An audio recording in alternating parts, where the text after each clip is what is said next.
କେଉଁ ପତ୍ରର ରସ ଲଗାଇଲେ ଦାନ୍ତ ପୋକ ଓ ଦାନ୍ତ ବିନ୍ଧା ମଲା ଯାଏଁ କଷ୍ଟ ପାଇବେ ନାହିଁ। ତ ନମସ୍କାର ଦର୍ଶକ ବନ୍ଧୁ, ଜୟ ଜଗନ୍ନାଥ। ଆଜିର ପ୍ରଥମ ପ୍ରଶ୍ନଟି ହେଉଛି ସବୁଦିନ କ'ଣ ଖାଇଲେ ଫୁସ୍ଫୁସ୍ ସୁସ୍ଥ ରହିଥାଏ? ଅପସନ୍ ଏ ଲବଙ୍ଗ, ଅପସନ୍ ବି ଘିଅ, ଅପସନ୍ ସି ଡାଲଚିନି ଏବଂ ଅପସନ୍ ଡି ଦହି। ସୋ ଫ୍ରେଣ୍ଡସ୍, ଯଦି ଆପଣମାନେ ଏହି ପ୍ରଶ୍ନଗୁଡ଼ିକର ଆନ୍ସର ଜାଣିଛନ୍ତି ତାହେଲେ କମେଣ୍ଟ ମାଧ୍ୟମରେ 5 ସେକେଣ୍ଡ ମଧ୍ୟରେ ଉତ୍ତରଟି ଦେଇପାରିବେ। ସମୟଟି ଆରମ୍ଭ ହେଉଛି ଏବେଠୁ।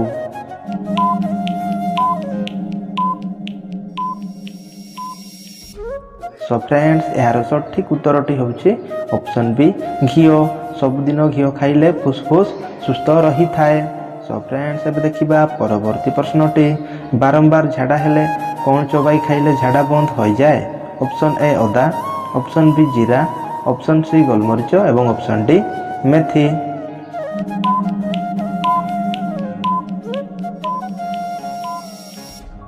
ସୋ ଫ୍ରେଣ୍ଡସ୍, ଏହାର ସଠିକ୍ ଉତ୍ତରଟି ହେଉଛି ଅପସନ୍ ଡି ମେଥି। ବାରମ୍ବାର ଝାଡ଼ା ହେଲେ ମେଥି ଚୋବାଇ ଖାଇଲେ ଝାଡ଼ା ବନ୍ଦ ହୋଇଯାଏ। ସୋ ଫ୍ରେଣ୍ଡସ୍, ଏବେ ଦେଖିବା ପରବର୍ତ୍ତୀ ପ୍ରଶ୍ନଟି। ବତକ ମାଂସ ଖାଇଲେ କେଉଁ ରୋଗ ଭଲ ହୋଇଥାଏ? ଅପସନ୍ ଏ ହଇଜା, option B cholesterol, option C cancer ଏବଂ ଅପସନ୍ ଡି ମଧୁମେହ।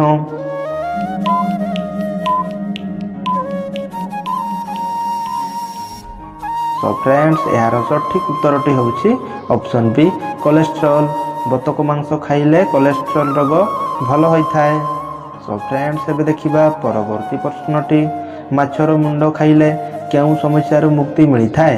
ଅପସନ୍ ଏ ଆଖି ସମସ୍ୟା, ଅପସନ୍ ବି କିଡନୀ ସମସ୍ୟା, ଅପସନ୍ ସି ଲିଭର ସମସ୍ୟା ଏବଂ ଅପସନ୍ ଡି ଡାଇବେଟିସ୍ ରୋଗ।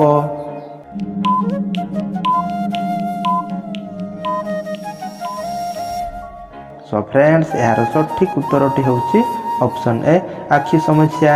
ମାଛର ମୁଣ୍ଡ ଖାଇଲେ ଆଖି ସମସ୍ୟାରୁ ମୁକ୍ତି ମିଳିଥାଏ। ସୋ ଫ୍ରେଣ୍ଡସ୍, ଏବେ ଦେଖିବା ପରବର୍ତ୍ତୀ ପ୍ରଶ୍ନଟି। ମହୁମାଛି କାମୁଡ଼ିଲେ କେଉଁ ରୋଗ ହୋଇଥାଏ? Option A rabies, option B dengue ଜ୍ୱର, ଅପସନ୍ ସି ମ୍ୟାଲେରିଆ ଏବଂ ଅପସନ୍ ଡି ବାତ ଜ୍ୱର।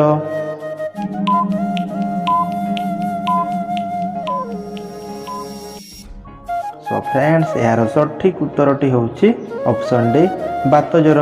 ମହୁମାଛି କାମୁଡ଼ିଲେ ବାତ ଜ୍ୱର ହୋଇଥାଏ।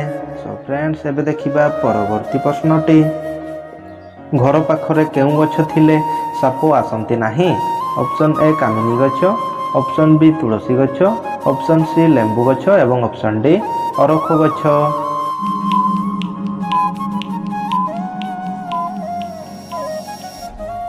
ସୋ ଫ୍ରେଣ୍ଡସ୍, ଏହାର ସଠିକ୍ ଉତ୍ତରଟି ହେଉଛି ଅପସନ୍ ଏ କାମିନୀ ଗଛ।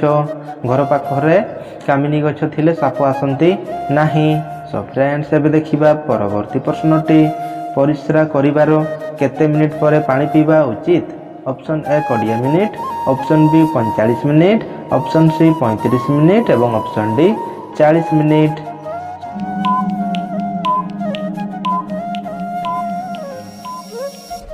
ସୋ ଫ୍ରେଣ୍ଡସ୍, ଏହାର ସଠିକ୍ ଉତ୍ତରଟି ହେଉଛି ଅପସନ୍ ଏ 20 ମିନିଟ୍। ପରିସ୍ରା କରିବାର 20 ମିନିଟ୍ ପରେ ପାଣି ପିଇବା ଉଚିତ। ସୋ ଫ୍ରେଣ୍ଡସ୍, ଏବେ ଦେଖିବା ପରବର୍ତ୍ତୀ ପ୍ରଶ୍ନଟି। ମହାତ୍ମା ଗାନ୍ଧୀଙ୍କ ଜନ୍ମଦିନ କେବେ ପାଳନ କରାଯାଏ? Option A 4 March, option B 26 January, option C 21 June ଏବଂ option D 2 October.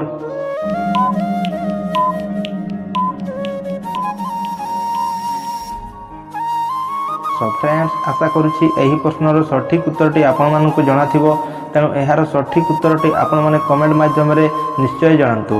So friends, ଏବେ ଦେଖିବା ପରବର୍ତ୍ତୀ ପ୍ରଶ୍ନଟି। କେଉଁ ପତ୍ର ଖାଇବା ଦ୍ୱାରା ଡାଇବେଟିସ୍ ରୋଗ କଣ୍ଟ୍ରୋଲରେ ରହିଥାଏ?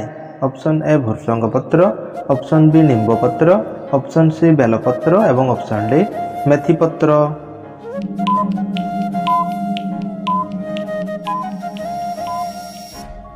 ସୋ ଫ୍ରେଣ୍ଡସ୍, ଏହାର ସଠିକ୍ ଉତ୍ତରଟି ହେଉଛି ଅପସନ୍ ଏ ଭୃଷଙ୍ଗ ପତ୍ର। ଭୃଷଙ୍ଗ ପତ୍ର ଖାଇବା ଦ୍ୱାରା ଡାଇବେଟିସ୍ ରୋଗ କଣ୍ଟ୍ରୋଲରେ ରହିଥାଏ। ସୋ ଫ୍ରେଣ୍ଡସ୍, ଏବେ ଦେଖିବା ପରବର୍ତ୍ତୀ ପ୍ରଶ୍ନଟି। ଭାତ ସହିତ କ'ଣ ଖାଇଲେ ଅଣ୍ଟା ଆଉ ଗୋଡ଼ ଦରଜ କମିଯାଏ? ଅପସନ୍ ଏ ମସୁର ଡାଲି, ଅପସନ୍ ବି ଘିଅ, ଅପସନ୍ ସି କ୍ଷୀର ଏବଂ ଅପସନ୍ ଡି ଶାଗ।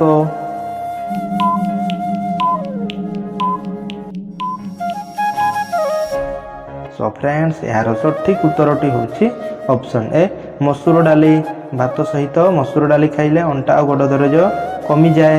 ସୋ ଫ୍ରେଣ୍ଡସ୍ ଏବେ ଦେଖିବା ପରବର୍ତ୍ତୀ ପ୍ରଶ୍ନଟି। କେଉଁ ଫଳ ଖାଇବା ଦ୍ୱାରା ଦୃଷ୍ଟିଶକ୍ତି ବଢ଼ିଥାଏ?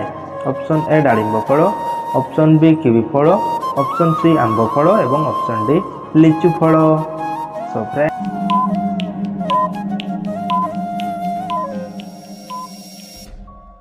ଏହାର ସଠିକ୍ ଉତ୍ତରଟି ହେଉଛି ଅପସନ୍ ବି କିୱି ଫଳ।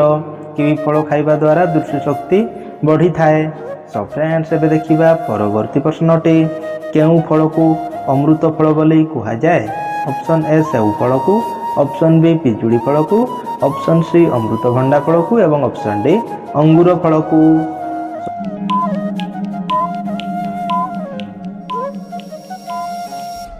ତ ଫ୍ରେଣ୍ଡସ୍ ଏହାର ସଠିକ୍ ଉତ୍ତରଟି ହେଉଛି ଅପସନ୍ ବି ପିଜୁଳି ଫଳକୁ।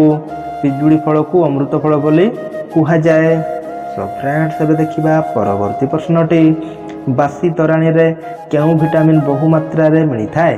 Option A vitamin A, option B vitamin B, option C vitamin C ଏବଂ ଅପସନ୍ ଡି ଭିଟାମିନ୍ B12।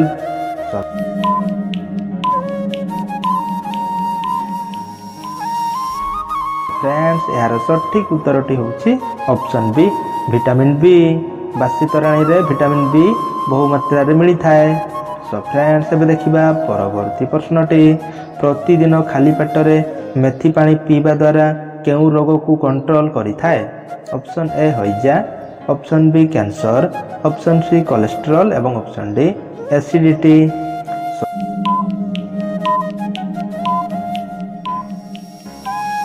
ତ ଫ୍ରେଣ୍ଡସ୍ ଏହାର ସଠିକ୍ ଉତ୍ତରଟି ହେଉଛି option C cholesterol.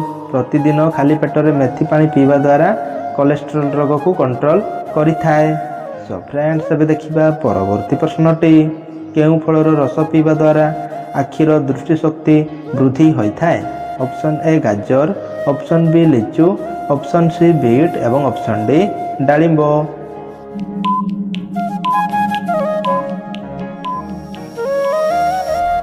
Show friends ଏହାର ସଠିକ୍ ଉତ୍ତରଟି ହେଉଛି ଅପସନ୍ ଏ ଗାଜର। ଗାଜର ଫଳର ରସ ପିଇବା ଦ୍ୱାରା ଆଖିର ଦୃଷ୍ଟିଶକ୍ତି ବୃଦ୍ଧି ହୋଇଥାଏ। ସୋ ଫ୍ରେଣ୍ଡସ୍ ଏବେ ଦେଖିବା ପରବର୍ତ୍ତୀ ପ୍ରଶ୍ନଟି ବା ଶେଷ ପ୍ରଶ୍ନଟି। କେଉଁ ପତ୍ରର ରସ ଦାନ୍ତ ମୂଳରେ ଲଗାଇଲେ ଦାନ୍ତ ପୋକ ଓ ଦାନ୍ତ ବିନ୍ଧା ଅତି ଶୀଘ୍ର ଦୂର ହୋଇଯାଏ? ଅପସନ୍ ଏ ବେଲପତ୍ର, ଅପସନ୍ ବି ନିମ୍ବ ପତ୍ର, ଅପସନ୍ ସି ଅପାମାର୍ଗ ପତ୍ର ଏବଂ ଅପସନ୍ ଡି ତୁଳସୀ ପତ୍ର।